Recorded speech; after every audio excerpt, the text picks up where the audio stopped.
All right. So other things. These are the kind of the big three that people look at. Though number 4 is still pretty big. Translation rights. Translation rights. Very difficult to sell in foreign markets without an agent handling it. The big agencies will all have deals with foreign agents, and they will sublicense your books for you in foreign markets. I'm in like 24 or something. Early in your writing career, this is a really big deal because early in your writing career, usually, unless your book goes to auction, we'll talk about that, and it sells for a ton, usually your initial contract is going to be such that it's a little bit hard to make ends meet with it. Like even if you let's say you get a really good contract and it's like 60 grand for your book, which is a pretty solid amount of money. That's usually going to be half on signing, 1/4 on acceptance of the manuscript, and 1/4 on publication. So that's 30,000 your first year, 15 the next year, and 15 the next year. Okay? That, I'm sure, to some of you, because when I was first getting this, that sounded like a ton of money. Because I was working for like $8 an hour, and I'm like, wow! But that's 60 for a first book is actually a really solid deal. Most of them are going to be different than that. I got 10. Okay? 5 on signing, 2,500 on acceptance, 2,500 on publication. It was the Lantris and Mistborn. So it was actually 20 on signing. No, it was 10 on signing because I got half for the contract, and then the rest was strung out across the next few books. So surviving then on basically 10, 2,500, 2,500, 2,500, 2,500.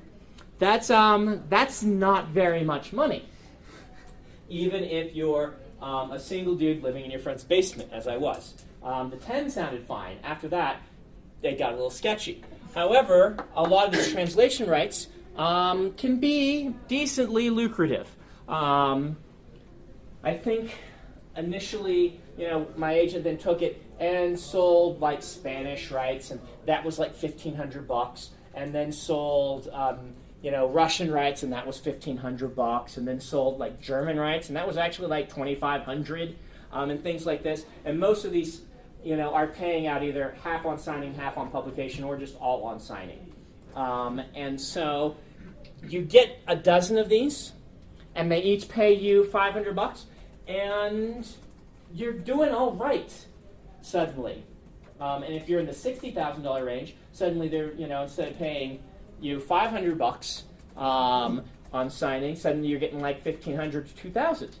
And so you can see, particularly early on, these translation rights can really mean a pretty big chunk of change comparatively to your American rights, and can keep you afloat. Yes? How do they compare next to the 15% that the agent's taking out? Usually foreign rights are 20%. 10% to your U.S. agent who handles making the contracts, and then 10% to the foreign agent who is negotiating with the publisher over there. How does this work if a book exceeds expectations? Isn't that the advance where you're... Yeah, this is all advance. Okay. Oh, you gave them to me. I should be throwing these away. Oh, yeah, you want one? Okay, go ahead. Is it possible to sell foreign rights before you sell your book in the U.S.? Yes, it happens very rarely, but it does happen. The biggest, I think, recently they did it with Stephen Erickson, who I believe is Canadian and sold in the U.K. first. And that happens decently often, that you sell in sell in the UK first. I wouldn't say it's by any means the norm, but it can happen. How often do books out-earn their advance? Usually, what a book is trying to do is that an advance should be about what the book is going to earn in its first 3 years or so. Basically, it's hardcover run and it's paperback run. If the book gets picked up and becomes a perennial earner, then you'll start earning royalties. Which, if you launch a career, you probably should be doing. With a new author, unless you go to auction, it's always going to be lower than what they think the book will actually earn because you don't have any real bargaining ground. And so 10,000 for Elantris was really the bottom end. No one thought Elantris was only going to earn 10,000. It's possible that it would, because that's kind of like the lowest books that Tor offers that kind of do only, not a flop, but this doesn't do so well, that's probably not going to be in print in 5 years. That 10,000 would be about probably what that book earns. And so that's what they could offer. They actually offered me 5, and Joshua said, no. And I had no idea, and he got it up to 10 for 2 instead of 5 for 1. But most books by, oh boy, we're going to talk about earning out. This is a, let's put this one over here, and I'll talk about it if we have time after agents. Okay, so I don't forget. I'm not going to use, let's put a pin in that, but that's what we're doing. Okay, we don't want to go back to agents, all right? So, each of these things are advances against royalties. And things do earn out, particularly if they become a phenomenon. Or if for some reason it goes to auction. Dan famously sold Serial Killer for like $7,500 in the States and $90,000 in Germany. Wow. Because the Germans latched onto it, loved it, and there was big argument, a bidding war over who wanted it. What he wrote sells really well in Germany, and so his German sale was 10 times or more than his U.S. sale. That happens. Okay, so foreign markets.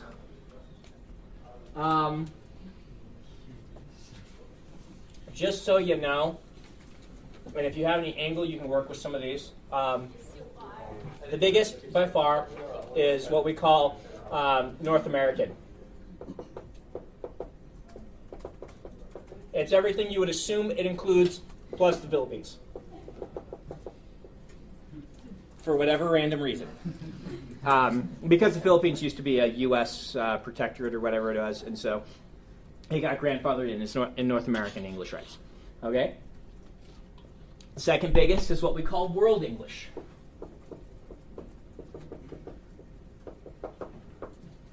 World English is selling the book in English anywhere else.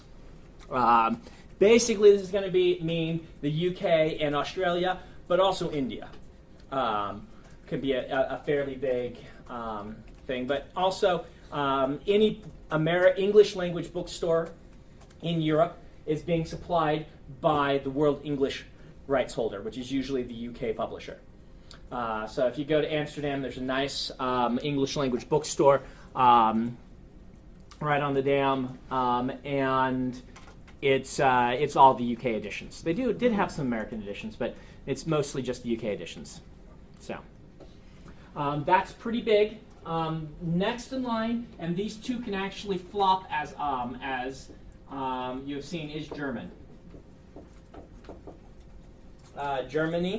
Germans love books. They read a lot, and it's a huge market for books. So if you served a mission in Germany, that might be an angle you can work. After that, there's another group of them that are decent without being enormous, and these include French can be good, Japanese, Chinese, which comes in both simplified, and complex.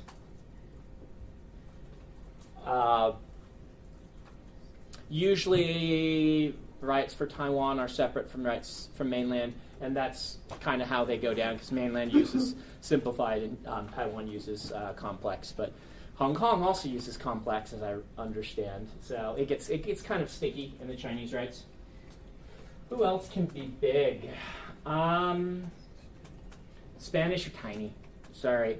Those of you who serve Spanish-speaking missions, people in South America don't really read science fiction, fantasy. They don't really read a lot. It's a really tiny market. Yes? So these are all in order of science fiction?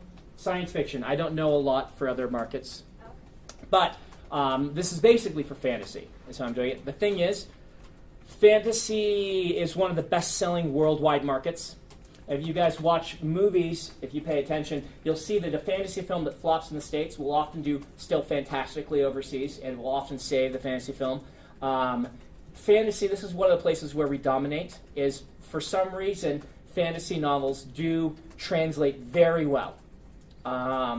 Whereas other things in the States do not always translate very well. And so, for instance, yeah, our foreign rights are very enviable to a lot of other genres. Science fiction, by the way, sells really well in Japan. Fantasy does not. Fantasy does okay. So if you're writing science fiction, Japan moves way up on this list. Those are ones to be aware of. I think everything else. I mean, there's another rung beneath this. Spanish can be okay because I really love my Spanish publisher in Spain, but Spain is one of the poorer countries in Europe, and less discretionary income, less books being sold. It's not the best market. Scandinavian. The thing about Scandinavians is they all read in English, and so while there are a ton of readers, selling rights in something like Norwegian and stuff can be really tough because they just all read in English and they do a really good job of it. And so, selling anything, any of the Scandinavian, same as basically I found goes for Dutch. And so, yeah, Thai rights could go in here. You can usually sell as Russian. Anyway, there's a whole pile of them over in here. That even if you're a very big author, the deal is for $1,000. Who translates them, and what role do you invest in that? The publisher, foreign publisher, pays for the translating, and usually, when they're on the ball, they will send you emails to ask questions, and you can get back to them for the translation. I know they sometimes change the covers too. Have you ever had any weird issues with that?